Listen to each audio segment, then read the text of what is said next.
not at home, but rest in peace to actor John Amos. We just lost a lot of legends in the last 2-3 days. Pete Rose yesterday, Dikembe Mutombo, all of these men. Well, Dikembe Mutombo was young. That was really tragic. Pete Rose was like 83. I think John Amos was 84. Condolences to the family.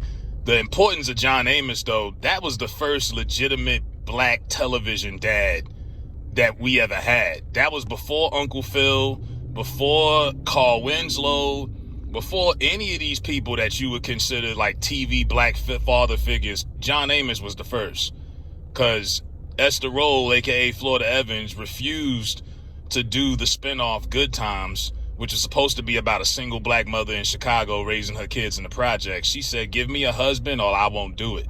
This is her coming off of the spinoff of Maude, where she was the family maid. So that's how that happened.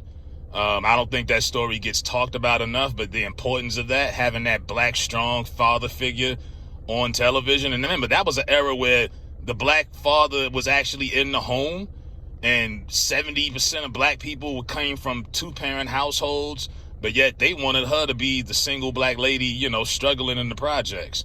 But John Amos, definitely did that role, man. I mean, James was always on one, you know what I mean? Come home yelling, screaming, throwing furniture, but that was a good male role model. And we, came up on sitcoms back in the day. You don't really see those type of shows anymore, but that man was a legend, man. I know some situations recently with his family, and it was real messed up. They wasn't taking care of him properly and things of that nature the last couple of years. He was in the news for some of the wrong reasons. But yeah, television icon, TV legend, and he was always cool in any role he played. I mean, he did Roots before Good Times. He was Kunta Kinte. He did a couple of movies on the side here and there. As he got older, some of the roles started to, as you get older in Hollywood, you get less work. I mean, I even enjoyed him when he was the cop on Players Club. You know what I'm saying?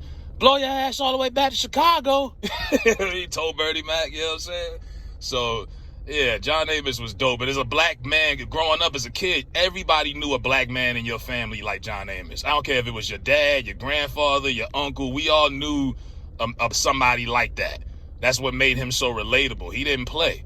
You know what I mean? That was the most serious stone look. And this was a real legitimate actor. He was a theater actor. John Amos was dope, man. So rest in peace to John Amos. Flowers should have been given a lot more than what it is. But yeah, that was the first legitimate black television dad that ever existed, during the sitcom era. You know what I mean? Before George, before all of them. You know what I mean? It was John Amos. So rest in peace to John Amos. Man,